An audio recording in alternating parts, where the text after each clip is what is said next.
All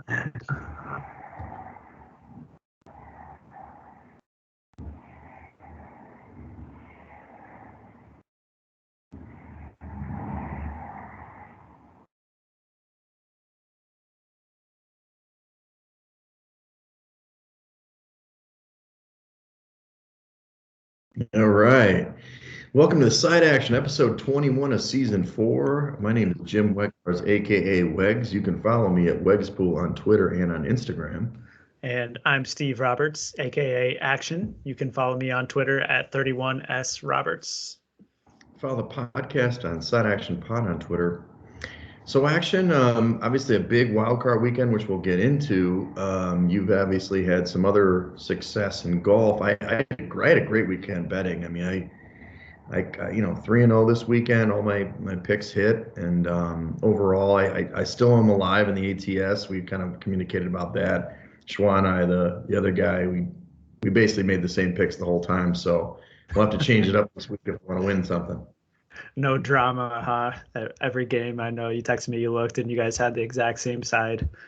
Stupid Rams. I was gonna flip to the Rams, and I was like, ugh, but I can't. I hate the Rams, like Stafford, but. Ultimately we'll talk about that was the right side, but it looks like you were, cashing some tickets in this golf match, huh? Yeah, I think I told you I was one of my goals, I guess you would call it, for the year. Gambling goal is to get more into golf. And Right. I stumbled across this website called datagolf.com that has a whole boatload of information and strokes gained approach, strokes gained putting, and driving off the tee. And I've been kind of like crunching some numbers, and they offer some little bit of modeling too to give you some predictions. And so I picked some golfers last week in the Sony Open. Sure. And had Russell Henley, who jumped out to the 18-hole lead and really had like a 3-stroke lead going into the last 9 holes. And unfortunately, he had to battle Matsuyama going down the stretch, who I also had a bet on in the tournament. So ultimately, they went into a playoff, and Henley would have been a slightly better payday. So I was cheering for him. And then on the 18th hole, they replayed it in the playoff. Matsuyama, par 5, drilled a 270-yard 3-wood to like 3 feet from the pin for eagle, and Henley had no chance. So it was a exciting finish. That's awesome. Well, good for you cashing tickets. I've heard the VSiN guys are all over golf all the time. So, and we will, Side Action listeners, a little preview. There's a little golf later at the end of this episode, so stick to it. Well, let's jump into the wild card weekend. It was an interesting weekend. Overall, the books got crushed because the favorites just dominated. The favorites on the weekend were 5-1 against the spread, so that means dogs are 1-5, and then the road dogs were 1-5 because all the home teams were the favorites as well in these matchups. The lone dog was San Francisco, and we'll talk about them in a minute, but they were the only one that came through, and we obviously were on them as well. So, and then the unders came in. I was a little surprised in a couple of the games, but the unders came in 4-2. So I guess that's probably typical for the playoffs in general. But it seemed like some of the matchups just didn't, and some of them were close. They were very close. The Raiders 2-yard line or whatever what they got there, they stayed under. But and in general, the spread didn't matter, as we've kind of talked about a lot of the season. None of the games were really affected by the spread directly. If you picked the side, you would have been able to win outright. So I don't know. Besides me getting to the highs and lows, any other impressions from wildcard weekend? Yeah, boring AF. I can't tell you that I was focused on any of the 6 games that were played over the weekend, save for maybe the Niners. Yeah. We had other things going on around the house and was probably more focused on basketball, to be honest with you. Right. The Raiders game, Cincinnati game was decent. It came down to the end. It was kind of one of those, I just felt like the Bengals didn't want to take over. We'll talk about that a little bit. But in general, you're right. It was kind of drama free. And I missed that Niners game as we were communicating. I was playing volleyball, and I came out and I was checking the score, and you're like, oh, no, you missed it. It was like that was the only one that had some drama. Everything else was kind of a one-sided affair. So with the highs, we start off with the Bills. The Bills were they were on a mission. I mean, not just against the Patriots. They've been playing great since that Tampa game, second half, and the Bills just kind of destroyed the Patriots. We kind of liked the Patriots with the points because it was, +4 was kind of a weird number. But since they played that first game, they haven't punted action. The Bills played 2 games without punting against the Patriots. In this game, they played a perfect game where they scored on TDs in every single drive, except for the kneel downs at the end of the half, of the game. And Josh Allen played incredibly. But I really like how Devin Singletary was running the ball too. Yeah, they're finally getting the run game going. I know you've been harping on the Bills all year about their lack of a running attack. And Singletary scored 2 touchdowns. And as you mentioned, the Pats just couldn't stop them. I think that the Patriots defense is a little bit over the hill, and certainly they'll be looking to replace some of those pieces going into next year. Yeah, definitely. They look slow. I mean, the Bills look so much faster at every position in that game. So, it was the right side. I mean, we obviously, in the end, the Bills are advancing, and unfortunately, they draw the Chiefs, and we'll talk about them in a minute. The other high was the Bengals. They won their first playoff game since 1990. Well, it's the 1991 season. So I believe Boomer Esiason might have been quarterback back then. This is I was in high school back then. I mean, I can't believe it. All those years with Marvin Lewis, they lost all those games, and they almost blew it. I mean, Jesus, Carr had a chance at the end of that game to at least tie the game, or at least, either or go for 2 and win it. But they had a chance to force overtime. But the Bengals looked great in the first half and played really conservative to win that game outright against the Raiders and also cover the number. Mm-hmm. Apparently, I don't know if you heard, Wegs, that was before text messages were invented. That was like the running joke I must have seen 100 times in social media over the weekend. But Joe Burrow, I was impressed with his first playoff start. He really doesn't seem like the moment gets to him at all. He definitely has the pedigree coming out of LSU and going on that magnificent national championship run. So it'll be interesting to see if the offense can sustain this week going up against Tennessee, who's been pretty good defensively the last several weeks after they lost King Henry. Were you impressed with Joe Burrow's glasses after the game? He had kind of those violet covered glasses or colored glasses.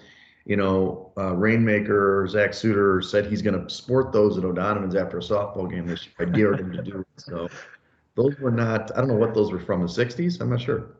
Yeah, I don't know. Something that John Lennon would wear, I think, but definitely not a fan of those glasses.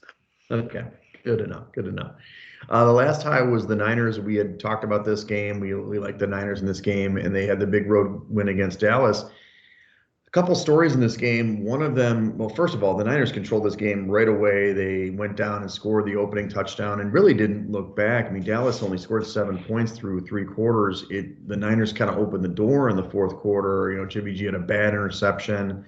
They went for 4th down. I think they kind of got jobbed on the spot on the 3rd down, and then, of course, had to false start. So they opened the door, and then Dallas, I mean, this is one of the things with Dallas. We talked about this. I love their metrics. I love their team, but their coaching sucks. And McCarthy, and, obviously, I'm a little bit surprised that they ran the ball on that last play where they just kind of ran out of time and they blamed the refs. But in the end, it was a stupid decision to run the draw, and they couldn't set the ball on time. And Kellen Moore's up for a lot of coaching jobs, but I mean, his offense couldn't get it done against that San Francisco defense.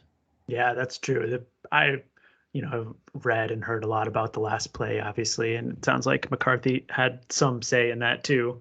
So sure. He strikes again. But I think the bigger story was what happened in the previous 3 quarters, 0.9 fourth quarter, where they just couldn't do anything offensively against San Francisco.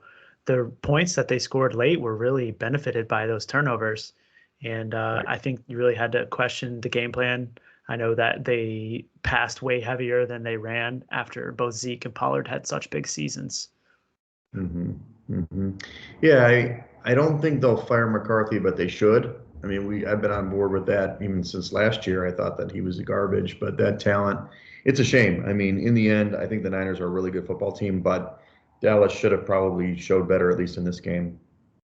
On the lows, I had to put the Cardinals, Kingsbury, and Murray. I mean, in general, this team, look, I wanted the Cardinals to win. I had picked them in my ATS pool. I stayed away from the betting. I was off on this one, but they didn't look ready to play. The game plan was garbage. Kingsbury has been terrible down the stretch. You probably saw the tweet where basically he's lost 5 of 6 or 4 or 5 or 6 of 7 in each of the last 5 seasons as a head coach. Obviously, he doesn't do adjustments, and they looked just terrible in the first 3-4 drives. And then obviously Murray had the terrible play in the end zone that kind of killed the. I mean, the game was in control by the Rams, but that pick 6 from the 2-yard line where you did that crazy underhand throw that ended the game. And it's kind of a shame. They had a really good season, but up through like 12 games.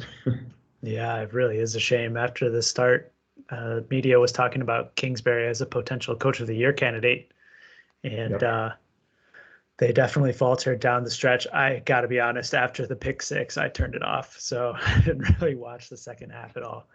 But they just didn't show up. Even with J.J. Watt, there was some discussion about how Watt returning could change the defense a little bit, and that didn't come to fruition either. And that was my handicap why I picked them in the ATS, because I thought, well, the Rams haven't been playing great, and neither team played great. And then you figure, well, the defense is a little bit better for the Cardinals, but it didn't really matter. The defense didn't play well, but when you're not, it was really, it needed to be a tennis match. And in the end, when you're not going to score with the Rams, you're just going to be in trouble. But Cam Akers did look pretty good for the Rams. We could talk about that in a minute. Next one was the Eagles' offensive game plan. Oh, my God. I mean, look, Nick Sirianni, I don't think he's a great coach. We talked about him in the beginning of the year where his opening press conference could have been the worst opening press conference of a coach ever. But this, high school type offense for the Eagles against this Bucs revitalized defense, I don't know what they were doing. I mean, it was atrocious early. They had a couple of plays where they probably could have done better. Obviously, Hurts, missed, missed Smith at one point at the end of the half, and the terrible play by the punt. But I just think the offensive game plan wasn't the right one against this Bucs defense. Yeah, clearly they weren't able to run the ball, and they had to rely on Hurts's arm, and that was a recipe for disaster, obviously. Right. And they did not cover. It was another miss in the ATS Bowl. I was kind of hoping that Gardner Minshew would get some run out in the second half, but that never happened either. It was interesting, I would put that on Twitter, and some of the guys, our guy was Warren Sharp or one of those guys, was like really defending Hurts being in the game, that he's a better quarterback. I'm like, when you're throwing the ball exclusively, I don't think he is. I think Minshew's better. Now, when he's going to run the ball, sure. But it was clear that he wasn't going to really, the plan of attack wasn't working in terms of him running sweeps and stuff. So why not get a guy who's just going to zing it and really be more accurate with the throws? Because he had some pretty bad throws that there was other ones that could have been picked in that game, not just the ones that they got away from him. Yep. The last low I had was the officiating. I just thought overall, and I know that, there's been a lot in the media talking about grading of officials, but, we had the play in the Bengals game, which we didn't mention, the Burrow touchdown that he clearly was in bounds when he threw the ball, and the whistle blew, and then people stopped. They still called it a touchdown. There were plays like that all over every single game. The officiating was just bad, and felt like a preseason, didn't it? Yeah, definitely. And I don't know that there's any solution to that. To be honest, I don't really see that changing at all. It's just something as bettors that we have to deal with, and it's not really anything that you can incorporate into a handicap either. You just have to ride with the highs and the lows when it comes to the officials. Right. I mean, usually the better team's going to win, but I mean, some of the ones kind of maybe affected some totals, or some sides anyway, but we'll see. Well, let's go to the divisional round action. All I do for the Wegs pool, playoff index, I don't necessarily recalculate it every week like I did during the regular season. I just put where people were at the end of, using the regular season stats to come up with the index. But you've got some pretty good teams left. Obviously, Buffalo at the top of the heap. They've been there all year.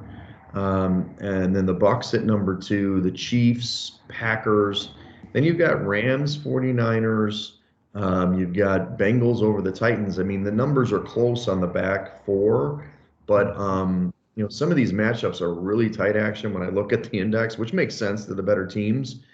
But certain things like we'll talk about, the Bills, are markedly better than the Chiefs, and the Bucs are actually markedly better, than their opponent, the Rams. But injuries do play into all this, so we'll have to talk about it. I know you haven't redone DVOA, but any thoughts on that? Yeah, I was looking. I don't think that they updated. It's the exact same order, and I would have thought that at least the Patriots would have slid down a little bit. So I, I Sure. don't I don't recall if they incorporate postseason numbers into DVOA. But Sure. looking back at yours, I mean, the thing that jumps out at me right at the top is how much higher the Bills are ahead of the Chiefs, and that may be a preview of your pick to come later, but kind of that strikes me as a major difference, 4 points there. Yeah, and it's tough. I mean, I don't incorporate the direct, 4 points equals 4 points of spread, but yeah, we'll talk about that in the handicap. I mean, the Bills have been the best team, and we've talked about that. They beat up on really bad teams throughout the season and then, lost close ones. So we'll see. And the Chiefs did rise up fast, late in the Yeah. season, and we can discuss that in the handicap. Well, let's talk about the injuries. I mean, because I think this is more impactful in the playoffs, maybe because now we're just talking about people going all in and really, not that they don't during the regular season, but I think that when you have injuries at certain positions like defensive line or offensive line, you're going to expose them really badly in the playoffs.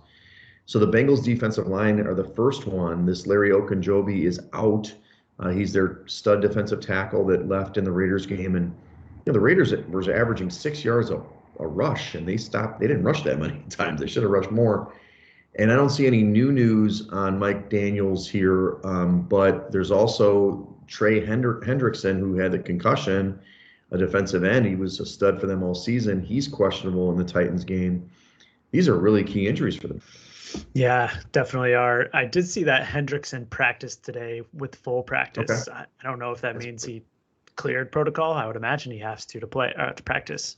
So that would definitely be a big get back for them. But Mike Daniels is not looking good from what I'm reading. And obviously the loss of Ogunjobi is going to hurt on the inside as well. Those two guys are really their stout run defenders and definitely not a good recipe as Tennessee comes to town. That's right. That's right. And I'll kind of jump to the last one with that game. You've got the return of Derrick Henry. He had full contact practice, so it looks like he's a go. You're writing that he's anticipating 20 carries this week. So between him and Foreman, I mean, they're going to be formidable for that Kansas City or the Cincinnati defense. Yeah, I would expect that Hilliard might get a couple of carries as well, just the change of pace back in there. And so I have very high expectations for the Titans run game this weekend. Yeah, me too. Another big one is San Francisco. This is my, Super Bowl runner-up pick here. You've got defenders Fred Warner, the linebacker. He says he's fine. You've put Bosa is, we got to monitor him. He had a concussion as well. He was knocked out of the game. We know that it's not Joey, right? It's Nick. Right. But he's obviously critical for their pass rush against Aaron Rodgers. But the other one is Jimmy G, and it's funny because Jimmy G ended up playing the game, but apparently he had a shoulder sprain going into the game. That's what they said. And you're saying that there's rumors swirling around that he might not be available, which is critical.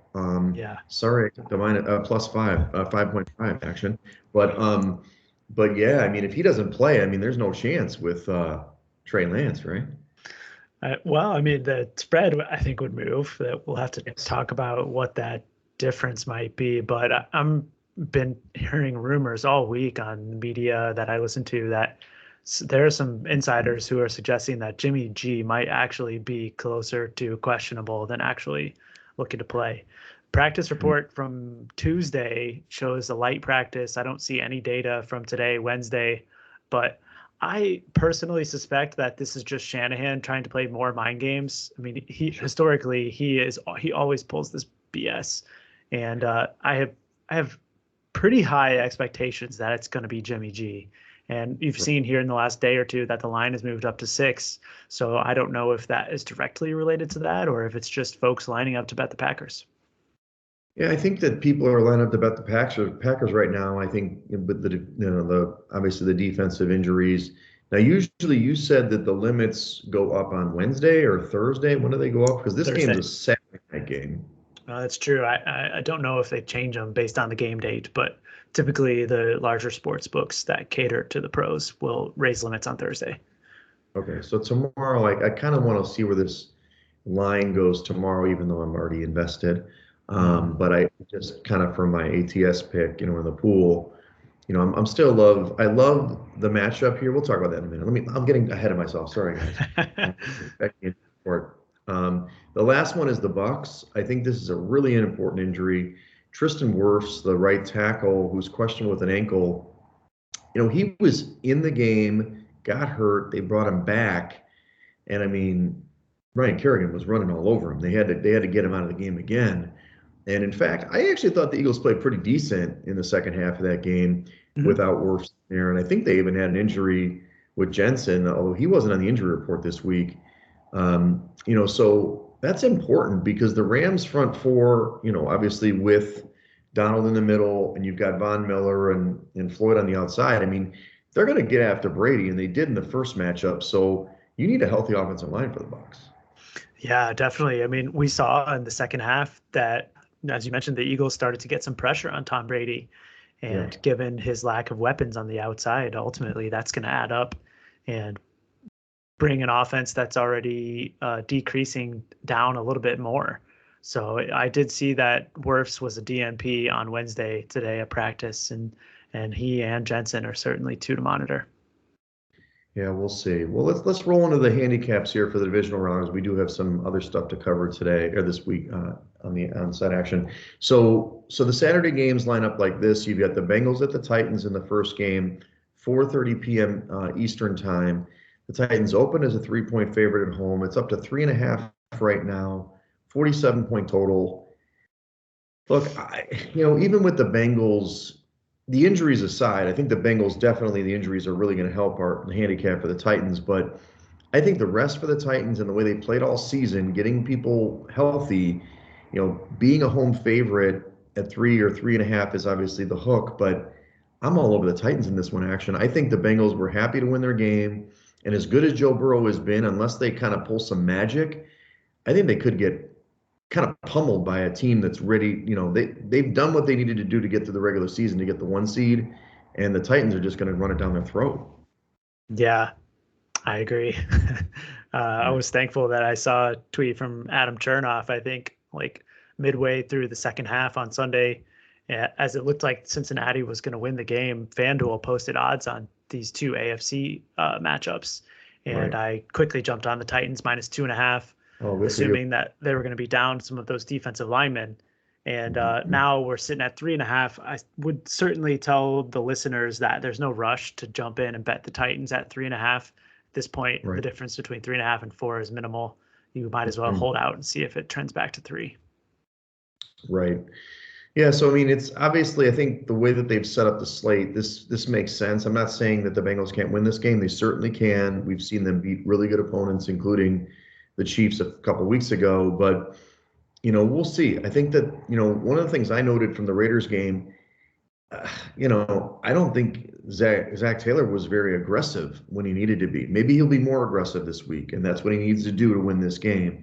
He needs to unleash Burrow, and Chase and the gang, and just go for it because they really were conservative, especially in the second half in that game against the Raiders. Yeah, definitely. I mean. You have to. You're going against the number 1 seed in the AFC, so definitely need to throw out all the stops here.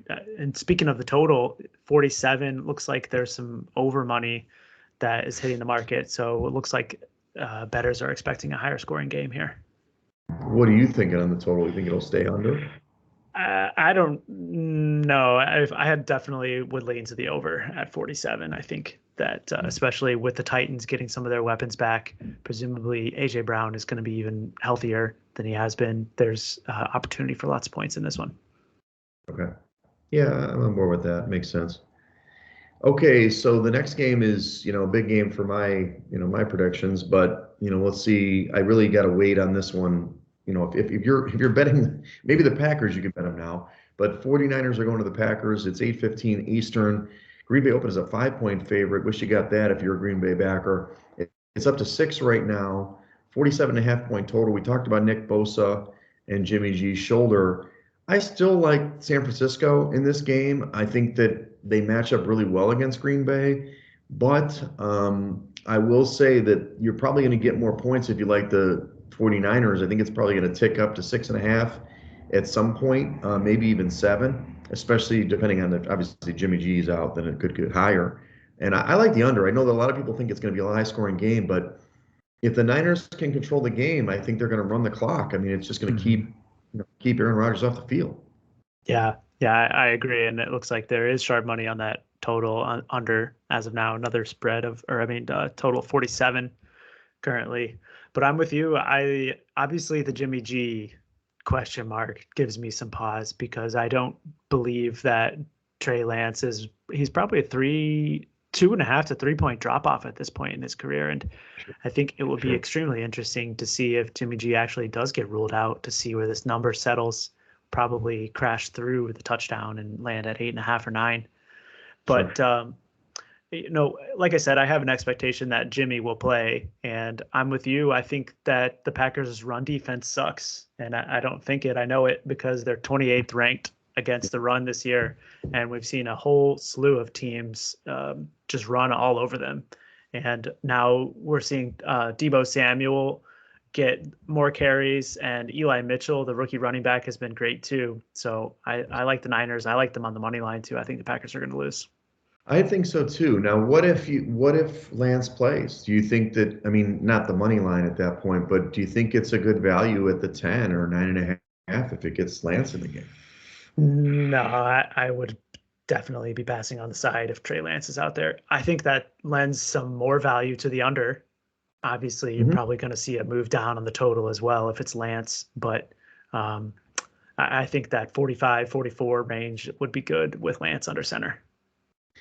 Right. And if you're a Packer backer, it doesn't mean we're giving you advice here, but Green Bay's got to come out and they got to score 14 points in the first quarter and get San Francisco to throw the ball, because Jimmy G, not just with the injury, he's going to turn the ball over. He did it last week. If you can, it's really about game script in this game. Who's going to control the game? Now, I do think the defensive line for San Francisco is really good, but the secondary is not so good. And we saw that even in the first matchup against these teams. They couldn't cover Devontae Adams, and it was shameful at the end of the game. Couldn't catch 2 30-yard passes to get him in field goal range to win.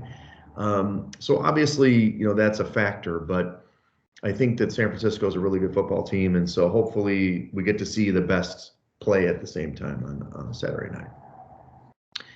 Okay, well, let's go into the Sunday night games. You've got the Rams against the Bucs. This is a rematch again. This is 3:00 Eastern time. Tampa opened as a 3-point favorite, and it's really right around that 3 points. Is that what you're seeing? Actually, I'm seeing that at Rivers too. Oh, it's 2.5 now. 2.5 at Rivers. Yeah, so that's a good number for the Bucs. But so 48.5 point total, and that's what I'm seeing at Rivers right now. Let's see, there's extra juice, so I just minus 118. So look, this is an interesting situation. Again, Worst not playing. The backup wasn't good from what I saw. But again, I don't know. I don't know what I can say about the Rams. Monday night was not an accurate representation because I think the Cardinals were bad. They just were bad. I don't think if they played anybody, they would have played well. 3 points at home. I mean, I'm kind of the Bucs here, action. I don't like, we picked the Rams early in the season. I thought this was a great matchup for them. Yeah. But we know how Stafford's been, and I got to be honest with you. I know that the Eagles' offense is not like the Rams, but that defense looked really good on Sunday. So I'm inclined to, that 2.5, I jump on 2.5 for the Bucs in this one. Look, I don't like Tom Brady. I don't want him to win another title, but I'm just saying I think that I'd be on the Bucs here. Yeah, I don't really have strong conviction on this game, but I can tell you that I have some concern if indeed Wirfs is out or limited because, the Rams defensive line can rush the passer. Oh yeah. And who's the defensive end that they got out of Denver? His name is escaping me right now. Von Miller. And Von Miller and company are going to get after Tom Brady and put some pressure on him. So I would probably lean to the Rams here, but I'm probably not going to be betting on this game. Okay. Well, it probably is a good opportunity, to be honest with you, actually, to tease the Rams up, right? And Mhm. get it to like 8.5, 9, plus 8.5, 9. And then depending on where you want to maybe either do it in another leg in a different game.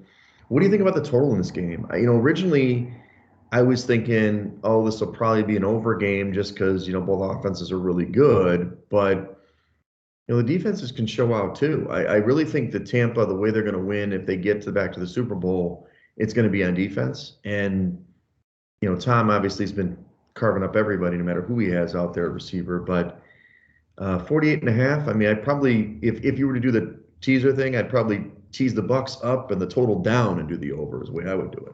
Yeah, we saw last week the total in Tampa crash, but that was largely due to this huge windstorm that was supposedly coming through. Right. And looks like this week they're expecting 61 degrees and clear in Tampa for the game.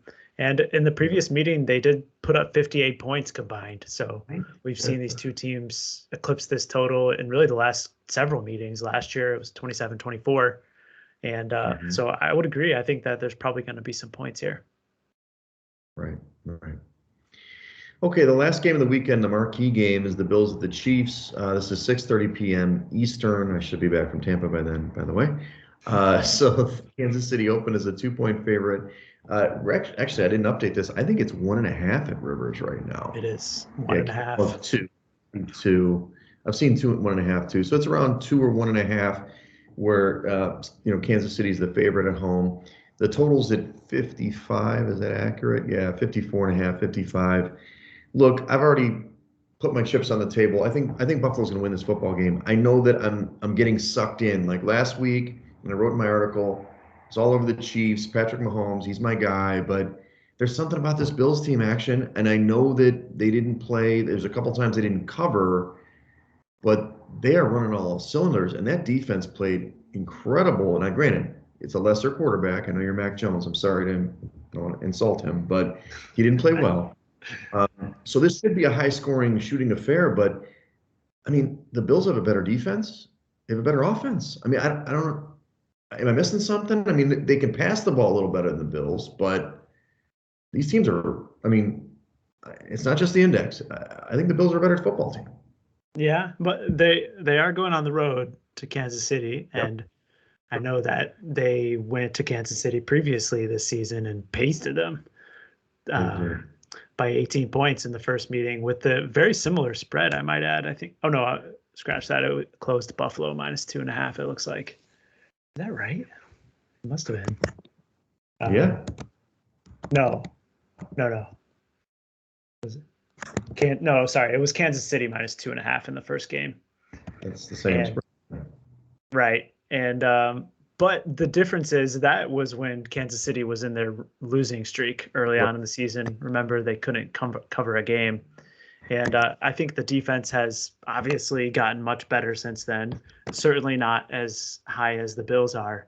But I like the Chiefs in this one. I think that they're the team with the pedigree and that they are going to rise up and beat the Bills. They've got revenge on their minds after the first game in the season as well. So I think we're on opposite sides on this one. Yeah, we are. I mean, look, I think the winner of this game is in the Super Bowl. I do believe that. They might actually win the Super Bowl, winner of this game. I think that, as much as I love the Titans story and everything, I just kind of see either of these teams going to Tennessee and beating them. And in the Super Bowl, we'll see if they play the Bucs or whoever. But these are two really good teams. Josh Allen is getting to that point, and this is his chance. This is his big shot. Now maybe he, sorry to use the term, blew his wad last week because he had a perfect game pretty much. But I'm just excited, man. I'm excited to watch this football game. So it's really great. So okay, we don't have to go over the picks, but I think it sounds like in general we're a little bit different on the Bills Chiefs. Maybe similar. We need to hear some information about the Bucs. You're still on the Niners with me and then the Titans. So it sounds like Saturday are easier picks for us than Sunday. Yeah. All right. Well, Side Action fans, we are transitioning. Now we're going into hoop season, college hoops specifically. And, what we do on this podcast is we kind of transition slowly. We'll still talk about NFL until it's over, but we start integrating our college basketball picks, and it's our second love. And one of the things we like to talk about right away is the action index. So we have the Wegs index in the NFL, and we've got the action index in college hoops. And a couple of years ago, this guy was making a fortune on Texas Tech. So let's follow his advice when it comes to action. You want to walk us through what the action index is and how it's derived? Yeah, it's Ken Palm based. I think everyone who handicaps college hoops probably knows who Ken Palm is and pay the $20 for the subscription. Definitely worth it. But I take Ken's data and really kind of own in on the offense adjusted efficiency and the defensive adjusted efficiency. And it basically gives you a metric of how many points each team will score on a per possession basis. And then you can use that data and multiply it by their average pace to come up with a total. And what I do is I actually tweak some of those numbers to add in some rebounding adjustment, turnovers, as well as field goal shooting percentage. And so I believe that rebounding is a very important factor, for example, in college basketball. And so I weight that a little bit more than some of the other metrics to kind of tweak Ken's numbers. And it results in a little bit of differences sometimes and sometimes not so much. Right. And for those that, are new to our podcast or for this year and listen to football, Ken Palm is like, he's the guru, right? And you can look at his website and check all the stuff. There's a lot of information there, but what Action's been able to do is kind of distill that, and it really kind of gets predictive. We can use his Ken Palm stuff for point spreads and everything, but more importantly, Action and what I try to do is pick the horses. I'm trying to pick the horses as it comes to the tournament and who I really trust and who I don't trust. And I agree with you, Action. Rebounding is important, not just in college and any level of basketball. I would hope it's important. So we've got.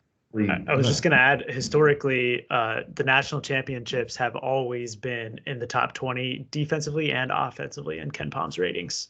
So definitely something to look after if you're going after a national championship pick. That's right. I always look at the combined, score of those. When you see those teams that are like number one in offense, but 145th in defense, I mean, as good as they may be in Ken Palm, I got to stay away from them, come tournament time and when they play certain opponents. So that's Purdue, I think. Right. Well, let's kind of, looking at Action's list, I think most of these teams are all covered below here. What I thought we'd do is kind of go league by league and talk about the teams that are kind of exciting right now. And obviously this will change a little bit, but usually what happens at this stage of the year, because they've already been playing for a couple months, we're kind of late to the party here in the podcast, but some of these leagues are traditionally really good, and that may or may not translate to tournament success, but it also can translate into betting success.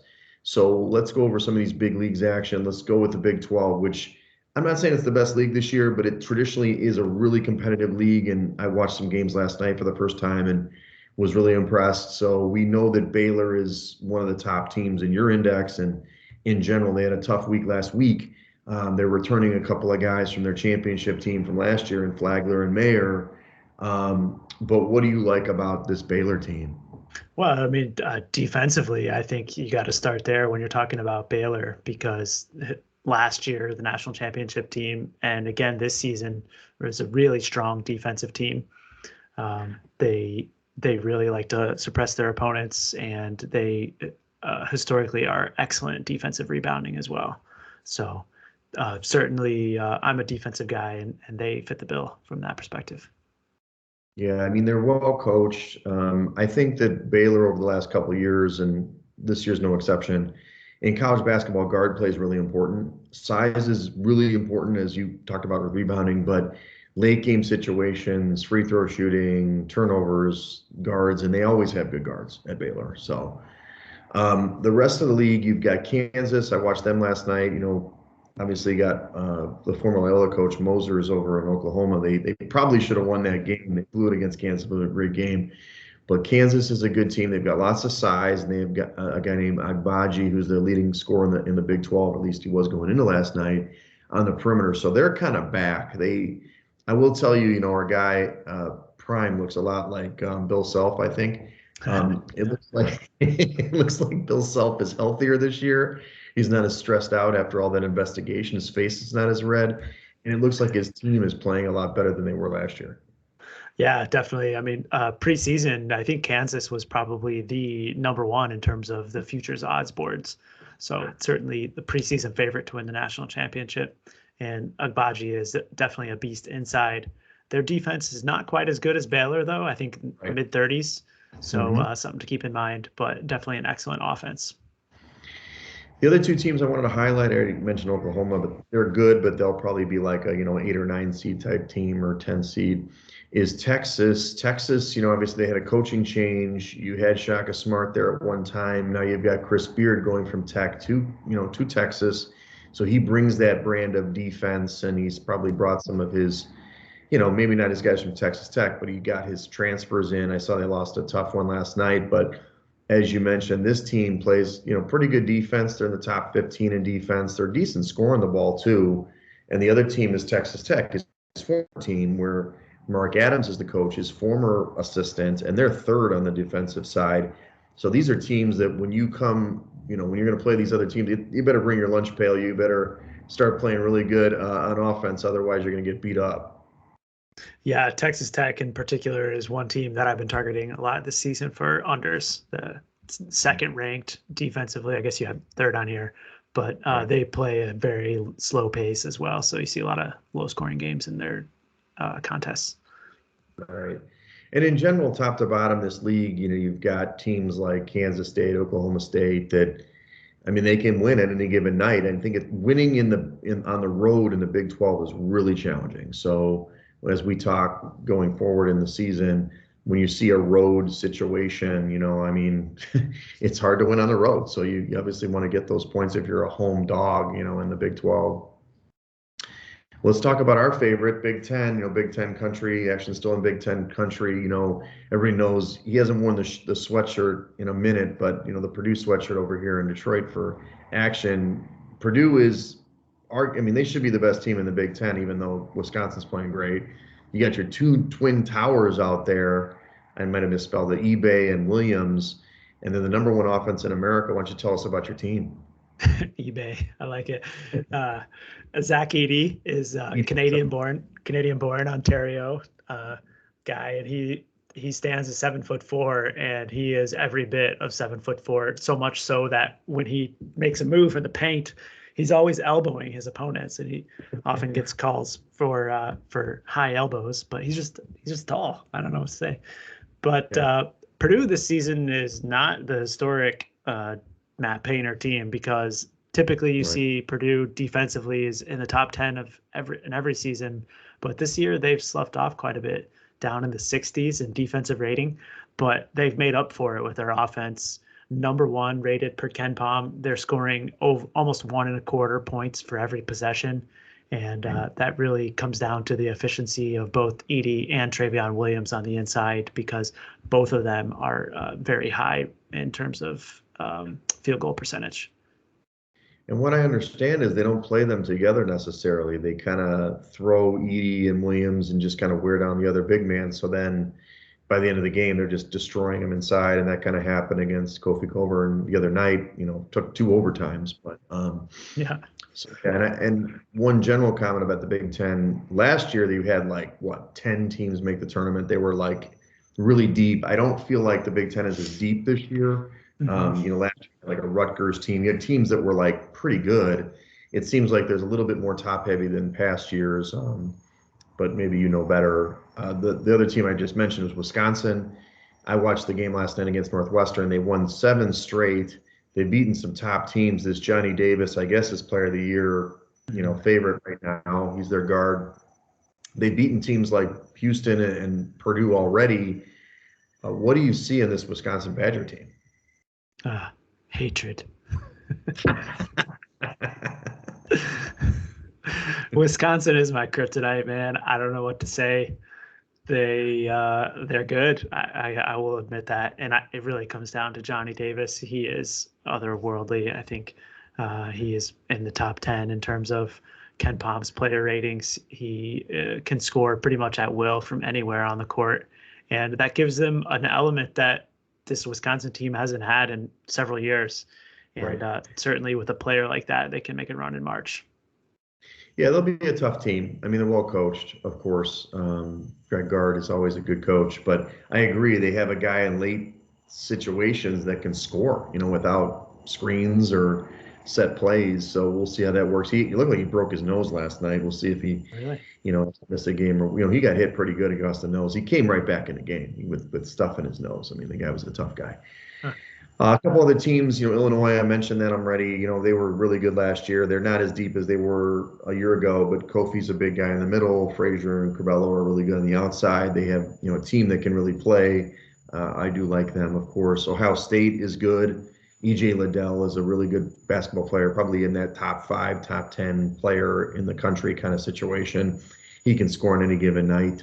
Are there any other teams that you like in the Big Ten right now? Yeah, I think Michigan State deserves to be highlighted as well. They have their typical, hard-nosed defensive team, not, top 25 defense and mediocre offense as well. But I think this is one of Izzo's really, when you use the word team, this is probably one of the teams that he's ever had, because there isn't really one individual standout in this group, but they play really well together. Right. And Michigan's a little down this year, but they can surprise here and there.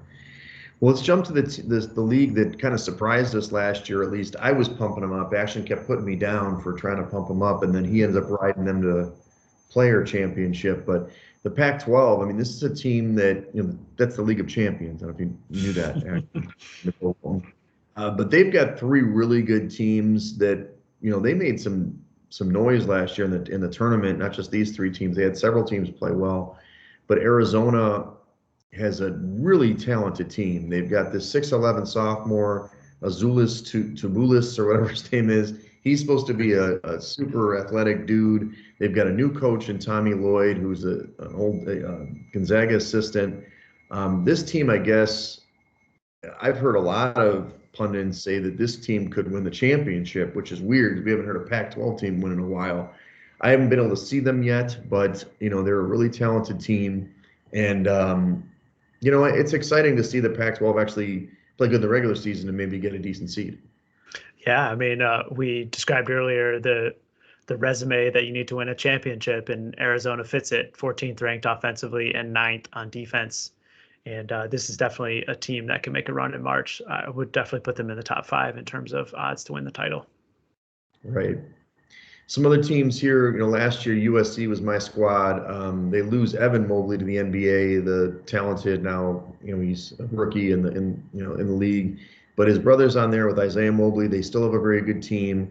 They're not quite as good as they were last year, but they're kind of in that 28 to 35 range in both offense and defense, so they're really good. And also UCLA, this is Action's team with Johnny Juzang. They still return all their team. They have the same team as last year, essentially. And they've got, all these guys. Mick Cronin's gotten them playing. They're not playing as well, but they're still in the top 20 in both offense and defense. So do you like either of these teams? No. I've been looking to find spots to fade UCLA this year. I think that the odds makers and the public are going off that run last year, and they're just overrated, to be honest. Right. I mean, certainly it's the same team. Like you mentioned, they could get hot again, and I certainly wouldn't put down Juzang's scoring ability. But much like most seasons, I'm probably going to be down on the Pac-12 going into March. We'll see if they surprise me again. Right.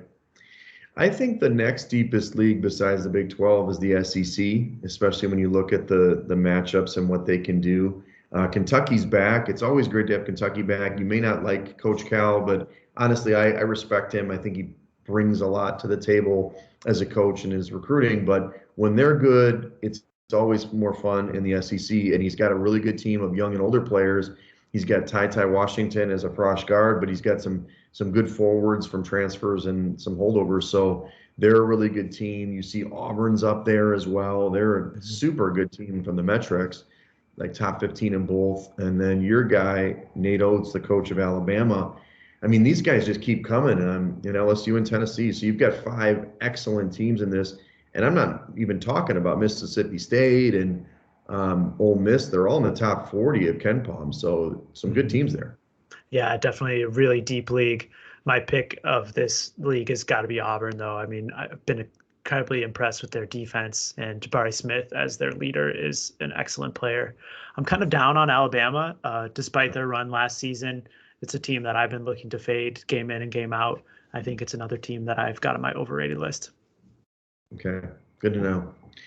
A few other leagues, and we go through all these leagues. ACC, I think it's shallow again. It's interesting. Duke has this really good super freshman, and this Paolo Banchero, 6'10". He's like a point guard, but he's 6'10". He's a great passer. They've got 3 other guys on the freshman side. They're really good. Coach K's last season, and Shire's going to take over next year. I watched them last night. It was funny because I haven't watched barely any college basketball. And I'm like, oh, Duke's taking Florida State. Florida State always beats Duke. And what happened? They beat them again in overtime. And Leonard Hamilton's team, who I love always, they're not as good as they've been. But so I'm not saying it's the same old Duke, but it's one of these things that as good as Duke is, they kind of get manhandled when they go down to Florida State. The other teams in the ACC, you've got North Carolina, of course. They're always pretty good, and Virginia Tech. But it's not the old ACC of like 4 or 5 years ago, is it? No, definitely not. I mean, this is probably the most surprising conference, I would say. For those of you who may not follow college basketball closely, you would just expect the ACC to be good. And that's just not the case this year. Realistically, you could be looking at 1 or 2 teams from the ACC that make the tournament. I know. Last big league is the Big East. It looks like Nova's back, which is exciting. Colin Gillespie got hurt late in the year last year, hurt their chances. But they played pretty good in the tournament. If you remember, they surprised some teams. But Colin Gillespie is back as a super senior, 5th-year senior, which is kind of a COVID adjustment we can talk about as the season goes on.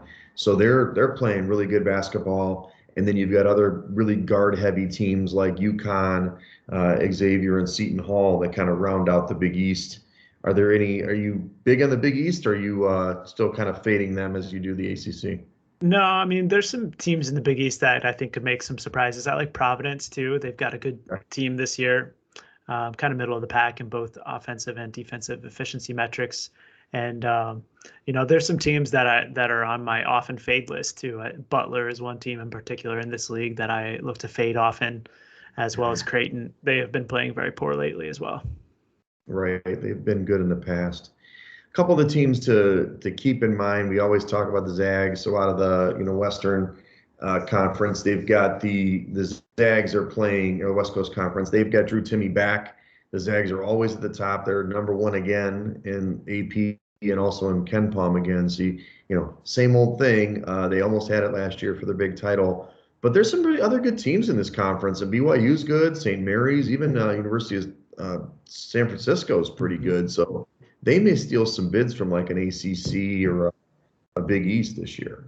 Yeah, that's a really great point. Typically, you just see 1 or 2 bids out of this league, and Gonzaga is not quite their same formidable self. I know right now they're number 1 at KenPom, but they've already dropped 2 games this season to Duke and Alabama, and I think they'll probably lose another one here in conference play as well. Right. The last team that obviously made a kind of historic run to the Final Four was Houston out of the American Athletic Conference. I mean, they're really good. I think they have, Sampson's a really good coach, but they're returning Sasser and White from last year's team. They lose your guy, Giroux, Al Giroux, is that his name? Was his name? Yeah. Yeah, he was really good. Dejan Giroux. Dejan Giroux, sorry. Al Giroux's a singer. But they don't have a lot of competition in this league, so they're going to be really good. They're going to have a really good record, maybe a gaudy record, but we have to kind of be wary of that. But they've played outside their conference. Obviously, we mentioned they lost to Wisconsin, but this team always plays really good defense, and they're in the top 16 of both categories in KenPom right now. Yeah, and typically I look to Houston in years past as an under team because of their extremely strong defense, but so far this season, their scoring has been surprising me quite a bit. They're 8th ranked in adjusted offense this season, which is quite a bit different than in years past. Exactly.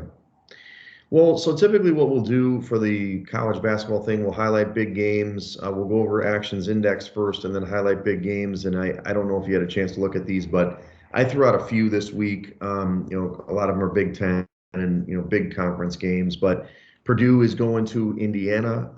That's your obviously alma mater going to Indiana. This is on the 20th, which is, I guess that's tomorrow night, Thursday night. Purdue is a 3.5 point favorite at Indiana. Do you like the Boilers? Well, I like the Boilers. I'm a fan, but I'm probably going to pass on the side, despite the fact that I must point out Purdue has won 9 games in a row against Indiana, which is an incredible streak if you can think about it that way. And 6 of those have been covers against the spread. But in this game, I'm going to be targeting the total. I already bet it 145. It opened up at here tonight, and I think that this is definitely an under game. Indiana actually has a really good defense this year. They're 11th ranked defensive efficiency. And despite Purdue's stellar offense and kind of mediocre defense, I think that this is a game that's going to be played at more of an Indiana pace. And on Monday, when Purdue visited Illinois, the total closed at 147. And in that game, we had an Illinois team with a much better offense and a poorer defense. So I think this number is just a bit too high, and I played under 145. Gotcha. One of the things we should say is because college basketball is a little different than like pro football, they're only going to put the spread out a day and a half or so ahead of the scheduled game. So oftentimes we have to report out kind of a projected spread, and where we still only tape once a week. And so we kind of have to project what we think the line is going to be based on KenPom and some of Action's metrics. The next game we have on the slate is Michigan State at Wisconsin. This is, we never talked about this. We didn't talk about college football this year. We know that Action loves the Friday night action. This is a Friday night action game. Yeah. Michigan State at Wisconsin. Wisconsin would be a 3-point favorite here against Sparty on Friday night. Are any action against the Badgers, your nemesis? I alluded to it earlier, and I like betting against Wisconsin, but I'm not sure that this is the spot to do it. They're typically really tough in Madison, and I'm projecting about the same. Actually, I have Michigan State a little bit rated higher than Wisconsin, so probably a little bit of value on the Spartans, but it's just really tough to play road teams in the Big Ten. It is. Yeah, they're almost dead even in KenPom, right? They're right there together, so depends on how you look at it. Okay, good to know. We've got some SEC matchups. I think Saturday has some really good SEC matchups if you want to watch college basketball before the football games. Kentucky goes to Auburn. We talked about Auburn and how good they are on Saturday. And, I'm a little partial to Kentucky because I think, obviously big game Cal, gets his team going, but Auburn has been really tough at home in general this year, and, Bruce Pearl and all that. So any idea about the Wildcats going to visit the Tigers? Yeah, actually, I think that there's some value on Kentucky as projected road underdogs here. KenPom has Auburn favored by 3. And typically, I think you alluded to this, the books like to take KenPom's numbers and just post them and see what happens. So right. I actually have Kentucky as a little bit better rated in this game, 3 points better than the Auburn Tigers. And I think that there's some value if you're catching 3 on the road. Yeah, I think so too. They're a really good basketball team. They can score the ball, even though Auburn's really good against, in general in defense. But I think, if you look at Action's ratings with Kentucky and their rebounding, they're always a good rebounding team. The other SEC team game on Saturday is LSU at Tennessee. These are really good teams as well, as I mentioned. As I mentioned, this is kind of weird. LSU is kind of inverted. In years past, they've been a really good offensive team and not a great defensive team. They're number 1 in defense this year, Action, and 105th in offense. That's weird, isn't it? But I just kind of feel like Tennessee, this is going to be a defensive battle. I would think the under would be the play here. I don't know what the total is, but. Nailed it. Look at you. Yeah, KenPom projecting 136, and I've seen LSU play a couple times this year. Their defense is awesome. And on the other side, you have a Tennessee team that also likes to play defense. They're 5th ranked in their own right. So KenPom projecting 136. I think this is definitely an under game. Okay. 2 more games for college basketball this week. We've got Michigan State, Sparty in both games this week. At Illinois this time. This is a Tuesday matchup on the 25th. You talked about, Illinois obviously can do both things. They can score the basketball very well, and Sparty typically, maybe not quite as good. I like Illinois at home when they play. I don't know what your projected spread is here, but I would probably take Illinois at home. Yeah, I'm just pulling up here. Tuesday looks like KenPom is showing Illinois -6. Okay. So probably a good number. My metrics show that Illinois will be about 5-point favorite on a neutral. So factor in home court there. You're probably looking at 8, a couple points of value on the Illini for sure. Nice. The last game is the ones we talked about, the Pac-12 face-off on Tuesday night. And, when you watch these college basketball games, you got to stay up late. Sometimes they start at 9 or 10. Arizona's going to UCLA. It sounds like you would be on the Arizona side, not knowing the spread right now, given your feeling of UCLA. And I'd probably be on board with that. I think this team is really good, road or home. Yeah. Yeah, it looks like Ken Pom is showing a UCLA 1-point victory in this one. So short road dog here for Arizona. And again, similarly, my numbers have Arizona as 4 points better than UCLA. So looking like, and realistically, you might even get a couple more points of value given the odds makers' propensity to shade towards the Bruins. Right, for sure. Well, there you go. So we close out college basketball this week. Next week, a little bit more, maybe, or about the same, maybe less on the details of the conferences, just talk about the games. So we'll go forward.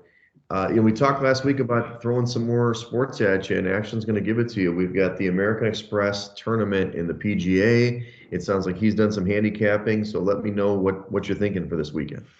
Yeah, I know that you like to golf, Wegs, and I'm hoping I can convert you into a golf bettor as well. Sure. If I can win. But, I like to mix it up. Historically, I've not really been interested in betting what they call outrights, which are picking a golfer to win a tournament. But I've more recently come around to the realization that you could actually find some value in some cases where you're betting on a golfer that might have longer odds to win the tournament than they really should be. And so I've been doing that a little bit more this season, obviously reducing a bet size tremendously if you're betting on longer odds. But then the other way that you can bet golf is to play matchups where the books will pit one golfer against another and then just set a number against it, much like a baseball game might be lined. So this week is the third tournament in the newly minted season in 2022. The first two were in Hawaii, and this weekend they're back on the mainland in La Quinta, California. And this one is kind of an interesting setup because there's 3 courses that are in play, and there's a rotation format. So Thursday, Friday, and Saturday, each of the golfers will play 1 round at each of the 3 courses. And then after the first 54 holes, they're actually going to make the cut, which is atypical because normally they do it after the first 2 rounds. And so 2 of the courses are really kind of very low end courses for the tour. And so it's an expectation that this is going to be quite the birdie fest. And there isn't really a lot of rough or hazards on either side. So driving accuracy comes less into play. And it looks like that there's going to be a lot of low scores in this one, projecting in the 20s or so. So you're really looking to target players that are really good around the green and that are really good putters, because especially on tour, when you take out driving accuracy, then really those are the important factors. Sure. So the other thing about this tournament is historically there has been some really long shots that have won. You don't typically see any of the favorites come through. Although John Rahm is participating this week, he is the world's #1 and appropriately priced at like 650. Certainly not something that I'm interested in betting on when it comes to golf. So I've targeted a couple of longer shots this week. Taylor Gooch at 29-1. Won the RSM Classic in the last tournament in the fall, and he's a really great putter as well. So bet him. And then I've got a couple of longer shots too that I'm going to sprinkle a little bit of money on. Jonathan Vegas at 75-1, Taylor Moore at 90-1, and Harold Varner at 120-1. So I'm hoping to cash a big ticket this week, Wegs. I mean Vegas. I mean Johnny Vegas. Yeah, Come on. Vegas. Let me ask you this, though, Action. So when you get to Sunday and the cut's made and all these guys are in it, or maybe 2 of them in it, do you look to hedge at that point? Is there a way to hedge your bet at that point with either a matchup, or how do you do it? How do you approach it? That's a phenomenal question. It's tough when you bet outrights because any number of golfers could potentially come victorious on Sunday. But if you have a player who's at or near the top, typically those matchups will come out in the exact order that their playing partners might be.